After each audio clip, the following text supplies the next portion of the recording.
دنیا میں بکھیڑے چلتے رہیں گے، ان کی وجہ سے ہمیں نہ تو مایوس ہونا ہے، ہم اسلام پہ کسی شخصیت کی وجہ سے نہیں چلتے. اپنے آپ کو ایسا بناؤ ہی نہیں، کسی شخصیت کے ایسے حوالے کر دو کہ یہ ہے تو میں ہوں، یہ نہیں ہے تو میں بھی نہیں ہوں. جو آدمی یہ کام کرے گا وہ گمراہ ہو جائے گا. میں نے بہت سے لوگ دیکھے ہیں، لوگ ان پہ اعتماد کرتے ہیں، بعد میں پتہ چلتا ہے یہ تو 2 نمبر آدمی ہیں، تو وہ لوگ دین سے ہی پھر جاتے ہیں. جب نبی کے بارے میں قرآن نے کیا کہا، دیکھو غزوہ احد میں رسول اللہ صلی اللہ علیہ وسلم کی شہادت کی افواہ پھیل گئی، جھوٹی خبر، بہت سے صحابہ حواس باختہ ہو گئے. قرآن میں آیتیں کیا نازل ہوئیں، وما محمد الا رسول، محمد اللہ تھوڑی ہیں، اللہ کے پیغمبر ہیں. افإن مات او قتل، اگر ان کی موت ہو جائے یا قتل ہو جائیں تو کیا تم دین پہ واپس پھر جاؤ گے؟ یعنی تم محمد صلی اللہ علیہ وسلم کی وجہ سے تھوڑی دین پر ہو، تم کس کو خوش کرنے کے لیے ہو؟ اللہ کو. نبی کو بھی خوش کر رہے ہو تو اللہ کی خاطر. جب آپ صلی اللہ علیہ وسلم کا وصال ہوا، آپ کی وفات ہوئی، تو صحابہ کے حوصلے پست. تو حضرت عمر نے کیا فرمایا کہ جو یہ کہے گا کہ نبی کی موت واقع ہو گئی ہے، میں اس کی گردن اڑا دوں گا. حضرت ابو بکر نے کیا فرمایا، یہی آیت پڑھی، وما محمد الا رسول، فرمایا محمد اللہ کے رسول ہیں بس. افإن مات او قتل، ان کی موت واقع ہو جائے یا قتل ہو جائیں تو دین سے پھر جاؤ گے کیا؟ پھر آپ نے فرمایا یا ایھا الناس، اے لوگو، من کان منکم یعبد محمدا فإن محمدا قد مات، تم میں اگر کوئی محمد کی عبادت کرتا تھا صلی اللہ علیہ وسلم تو محمد پر موت واقع ہو چکی ہے. ومن کان منکم یعبد اللہ، اور تم میں کوئی اللہ کی عبادت کرتا تھا. کیا اسلام ہے یار، کتنا یعنی کتنی کلیئرٹی ہے اسلام کے عقیدے میں. اور یہ اعلان وہ کر رہا ہے جو محمد کا سب سے چہیتا ہے صلی اللہ علیہ وسلم، جو سب سے چہیتا ہے، جس کو سب سے زیادہ غم ہوا ہے آپ کے بچھڑنے کا. اس کی ایسی تربیت ہوئی ہے کہ بھئی میں اصل نہیں ہوں، اصل کون ہے؟ اللہ. تو کیا خطبہ دے رہے ہیں، ادھر صحابہ غم میں رو رہے ہیں، جانور ہلاک ہو رہے ہیں غم میں، جو نبی جن پر سواری کیا کرتے تھے. آپ کی اونٹنی جس پر آپ سوار ہوتے تھے وہ غم میں مر گئی، بھوکی پیاسی مر گئی وہ. لیکن ابو بکر کیسا قوم کو سنبھالا دے رہے ہیں اور کہہ رہے ہیں یا ایھا الناس، اے لوگو، تم میں جو محمد کی عبادت کرتا تھا فإنہ قد مات، محمد صلی اللہ علیہ وسلم پر موت واقع ہو چکی ہے. قد لگا دیا تحقیق کے لیے. ومن کان منکم یعبد اللہ، اور تم میں جو اللہ کی عبادت کرتا ہے، اللہ کی غلامی کرتا ہے، فإنہ حی لا یموت، وہ آج بھی زندہ ہے، اس پر موت واقع نہیں ہوگی. یعنی وہ حیران تھے تمہیں کیا ہو گیا، کوئی اچھمبے کا کام تھوڑی ہوا یہ، وہ تو بشر ہے، انسان ہے، انہوں نے تو دنیا سے جانا تھا، ہم تو اللہ کے لیے دین پہ چلے ہیں. کسی شخصیت پر اتنی قربانی نہیں دی جاتی. کسی شخصیت پر اگر قربانی دی جا رہی ہے تو کس کی وجہ سے؟ اللہ کی وجہ سے. اللہ راضی ہو رہا ہے. دیکھو قرآن میں نا بڑے علمی نکات ہیں. قرآن کہہ رہا ہے یعتذرون الیکم اذا رجعتم الیہم لترضوا عنہم. قرآن کہ لتعرضوا عنہم ہے لترضوا عنہم، کوئی حافظ نہیں بیٹھا ہوا. لترضوا عنہم فإن ترضوا عنہم فإن اللہ لا يرضى عن القوم الفاسقین. اے نبی، جب آپ غزوہ تبوک سے واپس پہنچیں گے تو یہ جھوٹی قسمیں اٹھائیں گے تاکہ آپ ان سے راضی ہو جائیں، خوش ہو جائیں. اگر آپ خوش ہو بھی گئے اللہ پھر بھی خوش بولو نہیں ہوگا. دیکھو یہاں نبی کو خوش کرنے کا ثواب کیوں نہیں مل رہا؟ کیونکہ یہاں نبی کو خوش کرنے سے مقصد اللہ کو خوش کرنا نہیں ہے. تو قرآن کہہ رہا ہے ایسی خوشی کا میں ایسی خوشی پہ خوش نہیں. اور کعب ابن مالک، مرارہ ابن ربی اور ہلال ابن امیہ، ان 3 صحابی نے سچ بول کے نبی کو ناراض کر دیا. منافقین نے جھوٹ بولا نا کہ یہ عذر تھا، یہ عذر تھا، ہم تبوک میں اس لیے نہیں آ سکے، یہ مسائل تھے، یہ مسائل تھے. نبی عالم الغیب نہیں، آپ نے کہا چلو بھائی ایسے ہی ہوگا، آپ خوش ہو گئے، ٹھیک ہے بھائی جاؤ، کوئی سزا نہیں، کچھ بھی نہیں. اللہ نے کہا آپ خوش ہیں، اللہ نہیں خوش ان سے. دوسری طرف منافقین جو مخلص صحابہ تھے 3، کعب ابن مالک، مرارہ ابن ربی، ہلال ابن امیہ، یہ 3 صحابی نے سچ بولا. یا رسول اللہ کوئی عذر نہیں تھا، بس ہم سستی کی وجہ سے پیچھے رہے، کوئی عذر نہیں تھا، جانا چاہیے تھا، ہم پہ فرض تھا، لیکن باغ پک چکے تھے، سب کچھ تیار تھا، پھر بھی نہیں گئے، کوئی عذر نہیں ہے. سچ بولا نا، نبی غضبناک ہو گئے. نبی کیا ہو گئے؟ اس لیے نہیں کہ سچ بولا ہے, اس لیے کہ جب کوئی عذر نہیں تھا تو پیچھے رہنے کا کوئی جواز بنتا نہیں. آپ نے فرمایا قم, جاؤ یہاں سے, حتیٰ یقضی اللہ فیکم, اللہ فیصلہ کرے گا تمہارے بارے میں.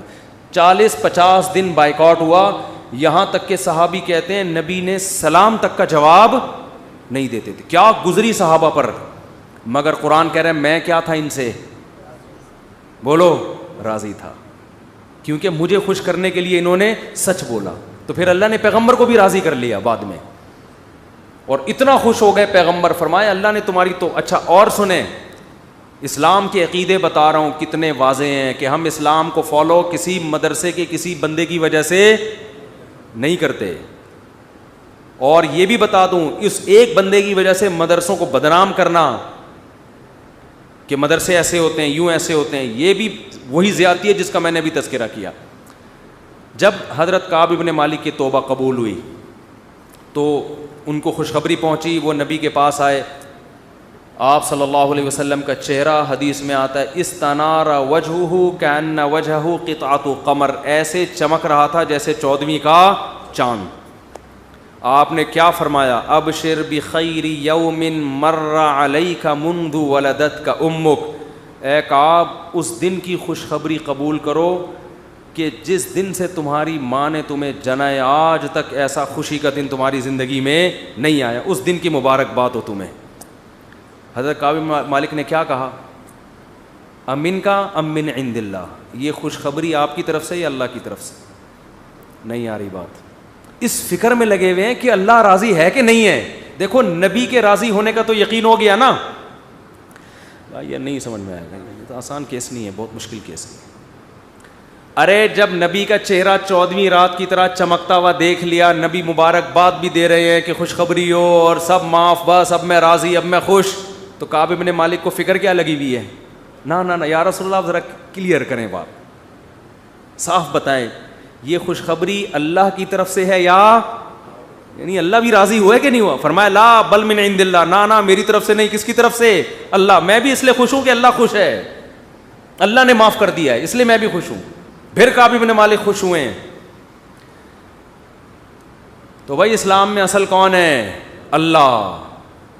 تبھی علماء کہتے ہیں کسی سے تنہائیوں میں گناہ ہوا ہو بالفرض, اللہ نہ کرے, اور اس نے توبہ کر لی, پھر لوگوں کو پتہ چل گیا, لوگ تانے دے رہے بے تو ویسا تھا, ان تانوں کی پرواہ بولو مت, بولے نہ تمہارا جرم کیا اور نہ ہمیں تم سے معافی مانگنے کی ضرورت, جس سے کیا ہے وہ جانتا ہے. لوگوں کو لفٹ کرایا کرو زیادہ, کیونکہ لوگ اس چیز کو مسلط کر لیتے ہیں. ہمارے حضرت کے پاس ایک بندے کا فون آیا لندن سے, کہتا ہے یار میں نے گناہ کیا تھا, پکڑا گیا, کہہ رہے اب میں نے توبہ کر لی, رو رو کے گڑ گڑا کے اتنی معافیاں مانگی کہ اللہ نے بھی دل میں سکون ڈال دیا کہ میں نے تجھے معاف کر دیا, کہ لیکن پبلک معاف کرنے کے لیے تیار نہیں ہے. پبلک جب بھی گزر کرے ہے نا وہی, تو پبلک کا دل تو چھوٹا ہوتا ہے نا, پبلک کا دل کیا ہوتا ہے؟ چھوٹا. تو ایسی صورت میں پبلک کو زیادہ لفٹ نہیں کرائیں, بولے جاؤ تمہاری ایسی کی تیسی, ہم جانے اللہ جانے تو کون ہوتا ہے بھائی میرے کو. اور قرآن کے الفاظ دیکھو یار, وَمَن يَعْمَلْ سُوءًا أَوْ يَظْلِمْ نَفْسَهُ ثُمَّ يَسْتَغْفِرِ اللَّهَ يَجِدِ اللَّهَ غَفُورًا رَحِيمًا. ایسے وجد والی آیتیں ہیں. فرمایا جو بھی گناہ کرے گا, اپنی جان پہ ظلم کرے گا, ظلم ہو گیا, گناہ ہو گیا, شیطان نے بہکا دیا اس کو, غلط ہو گیا اس سے, حقوق العباد سے اس کا تعلق نہیں ہے, کیونکہ حقوق العباد میں پھر اس بندے سے بھی معافی مانگنا ضروری. کچھ جرائم ایسے ہیں جو اللہ اور بندے کے آپس کے معاملات. فرمایا پھر اس کو خیال ہوا کہ بھائی خدا تو انتقام لے گا, اور ویسے بھی غیرت کے خلاف ہے, جس نے اتنے احسانات کیے اس کو ناراض کرنا. قرآن کہہ رہا ہے ثم یستغفر اللہ, پھر وہ اللہ سے کیا کرتا ہے؟ معافی. کیا عجیب الفاظ ہیں. اللہ نے یہ نہیں فرمایا غفارہ اللہ, اللہ اسے معاف کر دے گا, نہ نہ نہ نہ, یہ انداز نہیں ہے, یہ اللہ اس سے انتقام نہیں لے گا. فرمایا یجید اللہ غفور الرحیم, وہ اللہ کو پائے گا, وہ دیکھے گا کہ اللہ غفور بھی ہے اور رحیم بھی, وہ دیکھے گا اپنی آنکھوں سے. یہ ایسے ہے جیسے ہم کسی کو دعوت دیں کہ آپ ہماری دعوت پہ آؤ, آپ پوچھتے ہیں کیا کیا ملے گا. ایک طریقہ ہوتا ہے آپ بتائیں بھائی بریانی کا انتظام بھی ہے, کباب بھی ہیں, اور اللہ بھلا کرے چکن کا بھی انتظام ہے اور کڑھائی بھی ہے, 2-4 چیزیں اور بتا دی آپ نے, تو ذہن میں رکھ کر آئے گا ٹھیک ہے بھائی یہ چیزیں ہوں گی. ایک اسٹائل یہ ہوتا ہے وہ کہ بھائی کیا ملے گا, تو آپ اس کو بتائیں جب تم آؤ گے نا تو میری دعوت میں پہنچنے کے بعد تمہیں محسوس ہوگا کہ وسیم بھائی چھوٹے موٹے سیٹ نہیں ہیں. وسیم بھائی نے دعوت کی, یہ جی تم پالو گے, یہ چیز محسوس کرو گے کہ وسیم بھائی طبیعت کے تنگ, ایسا دسترخوان ہوگا, چھوڑو بریانی کباب, چھوٹی وہ غریبوں والی باتیں ہیں.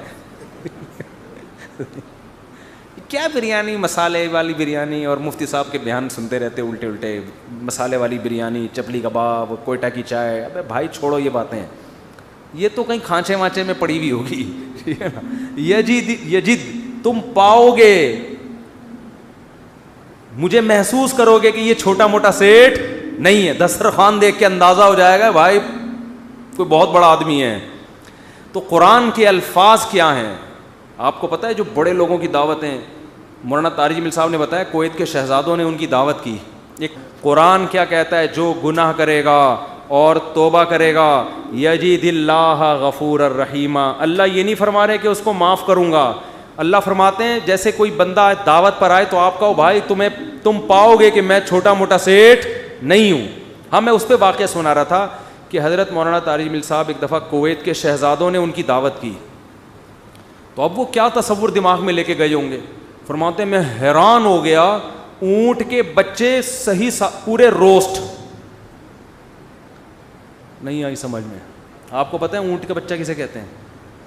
اونٹنی کے جو بچے ہوتے ہیں نا وہ ذبح کر کے کھال اتار کے کنووں میں پورے روسٹ چاول بھر کے دسترخوان پہ رکھے. بکرے روسٹ تو سنے ہوں گے, اونٹ روسٹ نہیں سنے ہوں گے. اب جو شہزادے ہیں ان کے لیے یہ کوئی اتنی بڑی چیز نہیں ہے, ان کی یہ بریانی ہے. ٹھیک ہے نا, ان کی یہ کیا ہے. اب ان سے اگر مولانا طارق جمیل صاحب پوچھیں شہزادوں سے جی آپ کی دعوت ہے کیا کیا ملے گا, تو ان کو غصہ آئے گا نا, نہیں یار یہ سمجھ میں یار. او بھائی ان کو غصہ آئے گا نا کہ یار ہم کویت کے شہزادے ہیں, ہماری کرنسی دیکھو, اور ہم یہاں کا تو غریب آدمی اتنا پرتکلف کھانا کھاتا ہے, اور تم شہزادوں سے پوچھ رہے ہو کھانے میں, آپ کو غم ہو رہا ہے کہ پتہ نہیں بریانی ملے گی کہ نہیں ملے گی, پتہ نہیں روٹی ہوگی کہ نہیں ہوگی. تو اگر وہ ان سے پوچھتے تو وہ جواب میں یہ تھوڑی کہتے کہ یہ بھی ہے یہ بھی ہے, وہ کہتے بھائی آ جاؤ پتہ چلے گا شہزادوں نے دعوت کی ہے. آ جاؤ گے تو پتہ کیا چلے گا, پتہ چل جائے گا کہ شہزادہ بھی کوئی نائجیریا کا نہیں, کہاں کا, کویت کا, عرب شہزادہ ہے, اس کی دعوت ہے, آپ آئیں. اور ان کو پتہ چل گیا, انہوں نے بیان میں بھی بتا دیا. تو اللہ کا انداز یہی ہے, فرمایا تم سے کتنا بڑا جرم ہو جائے, کتنا بڑا جرم, یہاں تک کہ نبی نے فرمایا کہ اللہ فرماتے ہیں یا عبادی لو بلغت ذنوبک عنان السماء, تم نے گناہ کرتے کرتے کرتے کرتے زمین آسمان کے خلا کو بھر دیا, اتنے گناہ ہو گئے. ثم استغفرونی, پھر ایک دن تمہیں خیال آیا یار یہ غلط ہوا ہے, یہ نہیں ہونا چاہیے تھا, رب کو منانا چاہیے, بالآخر اس کا انجام برا ہے, گناہ کی سزا ملتی ہے. تو آپ نے ہاتھ اٹھا کے اللہ سے معافی, کسی اور کے در پہ نہیں گئے, کسی کی پرواہ بھی نہ کرو کون کیا کہہ رہا ہے, اللہ سے معافی مانگی. تو حدیث کے الفاظ کیا ہیں, قرآن کے الفاظ بھی عجیب ہے جو میں نے بتائے. قرآن کے الفاظ کے اللہ فرماتے ہیں معاف کرنا, تو یہ تو ہلکی بات ہے نا, معاف کروں گا تو مطلب یہ کہ یہ بریانی ملے گی, کوفتے ملیں گے, سالن, یہ تو ہم نے بتا دیا نا. اللہ فرماتے ہیں توبہ کر کے دیکھ تو اللہ کو غفور اور رحیم پائے, غافر نہیں راحم نہیں, غفور مبالغہ ہے. تو اللہ کو محسوس کرے گا کہ تیرا رب چھوٹا موٹا معاف کرنے والا نہیں ہے, رحیم کا مطلب بہت رحم کرنے والا ہے. اور اللہ یہ تجھے دکھائے گا, دکھائے گا کا مطلب کیا ہے, تیرے دل میں سکون پیدا ہو جائے گا کہ میرے رب نے مجھے معاف کر دیا. یہ توبہ کا پہلا انعام ملتا ہے دنیا میں, معاف بھی کرے گا اور اطمینان بھی دلا دے گا کہ معاف کر دیا. تعلق, وہ اطمینان کی علامت کیا ہے, اللہ سے جو تعلق ٹوٹا ہوا تھا وہ آپ کو جڑا ہوا محسوس ہوگا. گناہ کی وجہ سے جو دل میں کالک آ گئی تھی وہ کالک آپ کو ختم ہوتی ہوئی نظر آئے گی. یہاں تک علماء کہتے ہیں کہ بعض لوگ گناہ کر کے ایسی توبہ کرتے ہیں کہ گناہ سے پہلے جو اللہ کا ان سے تعلق تھا نا گناہ کے بعد جب توبہ کی تو اس سے زیادہ اچھا تعلق پیدا ہو جاتا ہے ان کا, پہلے سے بھی زیادہ اچھا اللہ کی محبت پیدا ہو جاتی ہے. یہ تو قرآن میں, حدیث میں کیا آتا ہے کہ اگر زمین اور آسمان کے خلا کو تم نے گناہ کر کر کے پر کر دیا, ثم استغفرونی, پھر مجھ سے مغفرت طلب کرو, لغفرت, معاف کروں گا. اتنا کافی تھا نا یہ جملہ. یار نہیں آ رہی سمجھ میں. دیکھو اللہ یہ کہہ دیتے کہ زمین اور آسمان کے خلا کو پر کر دیا, مجھے ناراض کیا ہے نا, پبلک کے پاس جانے کی ضرورت نہیں. عیسائیوں میں پادریوں کے پاس جا کے معاف کرواتے ہیں, اتنے پیسے لے لو معاف کر دو. اللہ کہتے ہیں پادری کا کیا بگاڑا ہے تم نے, ناراض مجھے کیا ہے, نماز چھوڑی ہے مجھے ناراض کیا, زنا کیا مجھے ناراض کیا, انٹرنیٹ پر فحش فلمیں دیکھی مجھے ناراض کیا, یہ جو ہو رہے ہیں گناہ آج کل, کچھ بھی کیا مجھے ناراض کیا نا, آؤ میرے سامنے گڑ گڑاؤ. تو اللہ نے کیا کہتے ہیں, زمین اور آسمان کے خلا کو پر کر دیا, پھر مجھ سے معافی مانگو گے معاف کروں گا. کافی ہے نا, بس کر دیا معاف. آگے اللہ ایک اور جملہ بناتے ہیں, لا ابالی, کسی کی پرواہ. بولو اردو میں لفظ سماعت ہو کہتے ہیں بڑا لا ابالی قسم کا آدمی ہے, سنا یہ لفظ؟ ہاں بولنے میں کچھ ٹیکس لگتا ہے. لا ابالی کہتے ہیں نا, یہ عربی کے لفظ سے آیا لا ابالی. لا کا مطلب نہیں, ابالی کا مطلب پرواہ نہیں کرتا میں کسی کی. جیسے جو آدمی کسی کی پرواہ نہیں کرے بڑا لا ابالی سا آدمی ہے. تو اللہ کیا کہتے ہیں, لا ابالی, معاف کروں گا کسی کی پرواہ نہیں. کیا مطلب, یہ جملہ لگانے کی کیا ضرورت تھی؟ جملہ اس لیے لگایا جا رہا ہے کہ بہت سے نیک لوگوں کو اعتراض ہو سکتا ہے, اے اللہ اتنے سارے گناہ سیکنڈوں میں معاف, یہ بات ہماری کھوپڑی میں بولو نہیں, کچھ تو تھوڑی سی ہوتی. جیسے ایک بیٹا نافرمان ہو, 20 سال باپ کو ستاتا رہے, اب باپ کو زندگی بھر ستایا اس نے, باپ نے کہا ایسی کی تیسی ہے, ابھی دیکھتا ہوں میں جائیداد سے آگ کر دوں گا, میں یہ کر دوں گا. باپ بوڑھا ہو گیا, مرنے لگا ہے بھائی, اب جائیداد کی تقسیم کا وقت آ رہا ہے, اور اب یہ گیا, اس کو پتہ ہے کہ اب تو سارا معاملہ خراب, زندگی بھر ستاتا رہا. آخر میں آ کے ابا سے کہتے ہیں ابا I am very very sorry. ابا کہتے ہیں چل جا معاف کیا. دوسرے بیٹوں کو آئے گا نا غصہ, ہے بھائی, ابا یہ کیا, یہ تو آپ کے رحم دل ہونے سے ناجائز فائدہ اٹھا رہے ہیں بھائی, ابھی آپ کے جانے کا وقت ہے اور یہ آ کے سوری کر کے چلا گیا. تو ابا اگر ابا ہوں گے تو آپ دوسرے بچوں کو کیا بولیں گے, باپ تم ہو یا میں ہوں؟ کیا خیال ہے, باپ تم ہو یا ٹھیک ہے تمہارا مشورہ ہے میں نے سوچ لیا. باپ بہرحال کون ہے, میں, میری مرضی, میری جائیداد ہے, میری میراث ہے, میں کسی کو بھی نہ دوں, میں صدقہ کر دوں, جاؤ. لیکن انسان کا اتنا ظرف ہوتا نہیں ہے. اب اللہ پر تو موت واقع نہیں ہوگی, لیکن انسان پر تو موت واقع ہوتی ہے, اور موت کے بعد رحمت کے چانسز ختم, توبہ کے دروازے بند. ساری زندگی گناہ کرتا کرتا اب موت سے پہلے اللہ سے کیا کہہ دیتا ہے, آئی ایم سوری, معاف کر دیں. تو اللہ کہتے ہیں کہ میں معاف کر کے, آگے پہلے ہی بتا دیا کہ کسی کو اعتراض کرنے کا حق, اللہ کو پتہ ہے بہت سارے لوگ آئیں گے, یا اللہ یہ کیا ہے بھائی, یہ کیا اتنے سارے گناہ ہو رہے ہیں اور اس نے معافی اور 1 سیکنڈ میں معاف, یہ تو تیری حکمت کے خلاف ہے, یہ تو مصلحت کے خلاف ہے, یہ تو یوں ہے, یہ تو ناانصافی ہے. اللہ کہتے ہیں بولنے دو, مجھے پرواہ, بولو نا, نہیں ہے. تم نے تھوڑی جہنم بنائی ہے, میں نے بنائی ہے. نافرمانی اس نے میری کی, معاف کرنے کی طاقت مجھے ہے, تو میں جس کو چاہوں معاف کروں. تمہیں کیا تکلیف ہو رہی ہے, تم اپنی بات کرو مجھ سے, کہ تمہیں کسی جرم کے بغیر میں سزا تھوڑی دے رہا ہوں. یہ جو الفاظ ہیں نا, لا ابالی, یہ بڑے زبردست الفاظ ہیں. مجھے اس پر اکثر ایک چٹکلہ یاد آتا ہے, وہ میں ہر بیان میں جب بھی اس حدیث کی تفسیر کرتا ہوں وہ سناتا ہوں کہ اس کی مثال کیسے ہے. اس کی مثال ایسے ہے, یہ جن لوگ پہلے سے بیان سن رہے ہیں انہیں یہ واقعہ سنا ہوا ہے, نئے لوگ بھی آ جاتے ہیں نا. پرانے والے اصل میں اعتراض کرتے ہیں, یار وہ گھسے پٹے قصے بار بار سنا کے نا تھک گئے ہم. تو بھائی آپ کے لیے گھسے پٹے, نئے لوگوں کے لیے اب کوئی مارکیٹ میں نیا آئے گا تو بتائیں گے ہم, اب آ ہی نہیں رہا. تو وہ ایک اونٹ, ایک بیل اور ایک دمبا, یہ بس واقعہ سنا کے بیان ختم کرتا ہوں, کچھ چند سوالات کے جواب دینے. اونٹ, بیل اور دمبا یہ کہیں جنگل میں سفر کے لیے نکلے, کھانا ختم, ایک گٹھری نظر آئی گھاس کی. اب تینوں میں پھڈا ہو گیا, اونٹ کہہ رہا ہے میں کھاؤں گا, بیل کہہ رہا ہے میں کھاؤں گا, دمبا کہہ رہا ہے میں کھاؤں گا. اونٹ نے کہا دیکھو میں تمہارا بزرگ ہوں, ہم تینوں ایک معیار بنا لیتے ہیں, جو اس معیار پہ پورا اترے گا وہ کھانا وہ کھائے گا. یہ پیشکش کس نے کی؟ اونٹ نے. اس نے کہا میں قبیلے کا بڑا ہوں, دیکھو تو اب میں جو سجیشن دوں گا اس پر عمل کرو. تو ہم تینوں میں سے جو اپنا سب سے پرانا ہونا ثابت کر دے گا کہ جو دنیا میں سب سے پہلے آیا ہے وہ اس گٹھری کا مستحق ہے. اونٹ کا خیال تھا میں ہی ہوں, بزرگ ہے. لوگوں نے کہا چلو جی بزرگوں کا احترام اسلام میں ٹھیک ہے واجب ہے. دمبے نے کہا ٹھیک ہے بھائی میں اپنا ثابت کرتا ہوں میں بہت پرانا ہوں. انہوں نے کہا کتنا پرانا؟ انہوں نے کہا دیکھو ابراہیم علیہ السلام نے بچہ ذبح کیا, نہیں ہوا تو دمبا آ گیا. یہ روایت صحیح نہیں ہے لیکن چلو فرض کر لیتے ہیں دمبا آ گیا.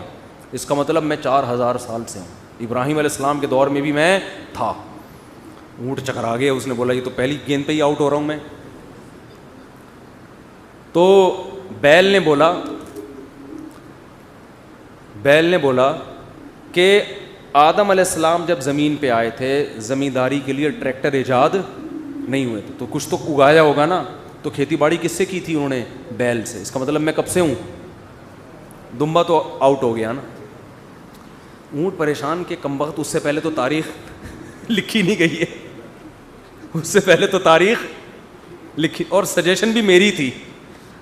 اونٹ ٹینشن میں آیا, اس نے کیا کیا وہ گھاس کی گٹھری اٹھا کے اپنے کوہان پہ رکھی.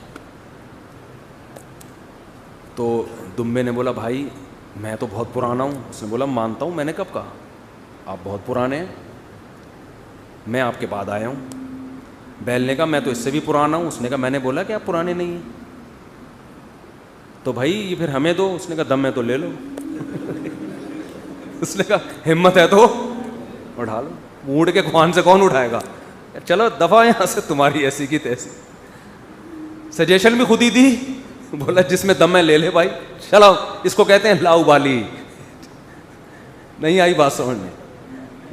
اللہ ایسا نہیں کرتا کہ وہ اپنی تجویز کے خلاف چلے. یہ تو میں نے صرف واقعہ سمجھانے کے لیے کہ بھائی اللہ کے سامنے کون لڑ سکتا ہے, اللہ کے سامنے کون دلائل دے سکتا ہے کہ اللہ وہ اتنے سارے گناہ کیے تو 2 منٹ میں معاف کر رہا ہے. اللہ کہتے ہیں جس نے دلائل کے امار لگانے ہیں نا پہلے لگا کے رکھے, کتابوں میں لکھے, پورے رسالے لکھ دے. میری نظر میں اس کی کوئی ویلیو نہیں ہے کیونکہ خدا میں ہوں تم نہیں ہو. نافرمانی میری کی ہے, تمہاری تھوڑی. تمہیں کیوں تکلیف ہو رہی ہے؟ یغفر لمن یشاء ویعذب من یشاء, جس کو چاہوں گا معاف کروں گا, جس کو چاہوں گا عذاب دوں گا. یہ اللہ نے اپنے ہاتھ میں رکھا ہے تاکہ جب کوئی گناہ کرے تو گڑ گڑائے کس کے سامنے؟ اللہ کے سامنے. ہمیں پتہ ہے کہ اللہ کے سوا معاف کرنے والا کوئی بھی نہیں ہے. معافی کا اختیار اللہ کے ہاتھ میں, سزا کا اختیار اللہ کے ہاتھ میں. تو میں اس لیے کرا رہا ہوں کہ مخلوق کو زیادہ لفٹ کرانے کی ضرورت نہیں ہے. لوگ مجھے کہتے ہیں ہم سے گناہ ہو گیا, فلاں نے کہا یوں ہے یوں ہے.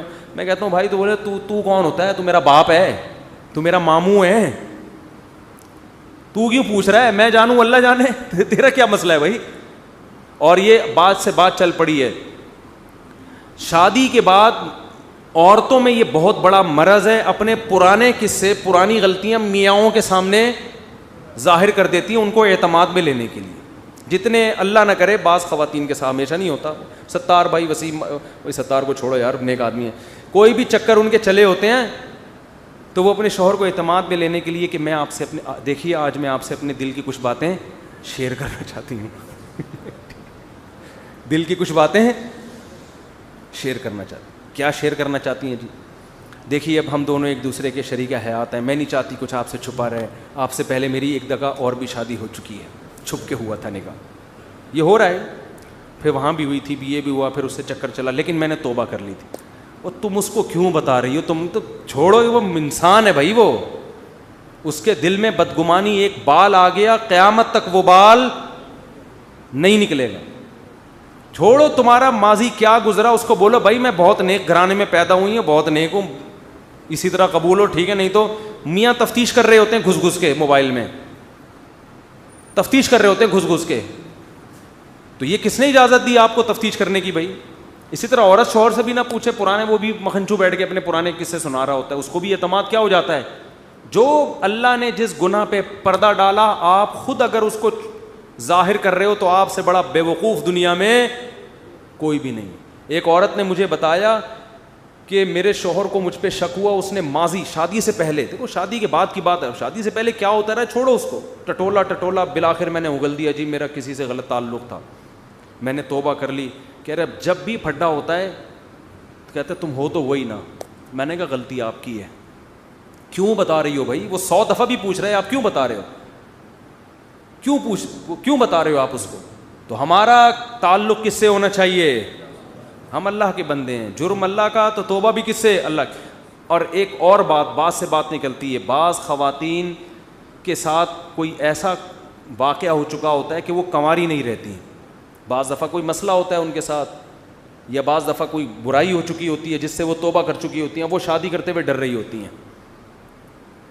تو وہ ڈر رہی ہوتی ہیں کہ شوہر کو پتہ چلے گا, وہ کہے گا یہ تو کنواری نہیں ہے. تو وہ جب میں فون اٹھاتا تھا نا اس طرح کے مشورے بھی کہ ہم کیا شوہر کو بتا دیں, تو یہ حماقت نہیں کرنا بھائی. یہ تو کسی بھی طرح سے زائل ہو سکتا ہے, کسی بیماری سے بھی ہو سکتا ہے پردہ زائل, اور بھی 10 بعضوں کے پیدائشی نہیں ہوتا. تو ایسے موقع پہ جھوٹ بولنا بھی جائز ہے. نہیں آ رہی بات؟ عورت کے لیے جائز ہے کہ وہ شوہر سے بولو نا, جھوٹ بول دے, وہ یہ نہ بتائے کہ میں نے بدکاری کی ہے پھر توبہ کر لی ہے, یہ اتنی تفصیل میں جانے کی ضرورت نہیں ہے. وہ بول دے بھائی یہ پیدائشی نہیں ہے, یہ جھوٹ ہے. لیکن کیوں؟ وجہ اس کی یہ کہ اس کمبخت کو یہ تفتیش کی اجازت نہیں ہے کہ وہ پوچھے آپ سے. جو ماضی کے قصے ہیں وہ کیا ہیں؟ وہ ختم, وہ پرانے ہیں. تو جو ٹوہ میں لگتا ہے نا, ٹوہ میں گھستا ہے ایک دوسرے کی ٹوہ میں, اللہ اس کو کیا کرتے ہیں؟ رسوا کرتے ہیں. تو گناہ ہو جائے کس سے تعلق؟ اللہ سے. ہم عیسائی تھوڑی ہیں کہ پادریوں سے جا کے یا پنڈتوں سے جا کے اپنے گناہ شیئر کر رہے ہوں. مجھے بھی لوگ آ کے بتاتے ہیں, میں کہتا ہوں یار مجھے نہیں بتاؤ کیا ہوا ہے, میں بھی انسان ہوں. ہاں ایک صورت میں آپ بتائیں, جیسے کوئی مریض ڈاکٹر کو اپنی بیماری بتا رہا ہوتا ہے علاج کے لیے, تو کسی بزرگ سے کسی عالم سے آپ کا تعلق ہے, آپ سمجھتے ہیں کہ اس سے میں مشورہ لے سکتا ہوں, اور مشورہ اس وقت تک نہیں لے سکتا جب تک میں اس کو اپنا پورا مرض بتاؤں نہیں کہ میرے اندر کیا گناہ ہے جو میں چھوڑنا چاہتا ہوں مگر مجھ سے چھوٹتا نہیں. ایسی صورت میں پھر مجبوری ہے بتانے کی تاکہ وہ اس کا کوئی علاج بتائے آپ. تو اس کا خیال کرنا چاہیے. یہ اللہ کا دین کتنا زبردست ہے, اللہ نے ہمیں بتا دیا گناہ سے بچنا کیسے, ہو جائے تو کرنا کیا ہے. تو ہمارا رب ہے غفور الرحیم, جب توبہ کرو گے اللہ کہتے ہیں میں بتا دوں گا کہ میں لوگ معاف نہیں کرتے مگر میں معاف کر دیتا ہوں.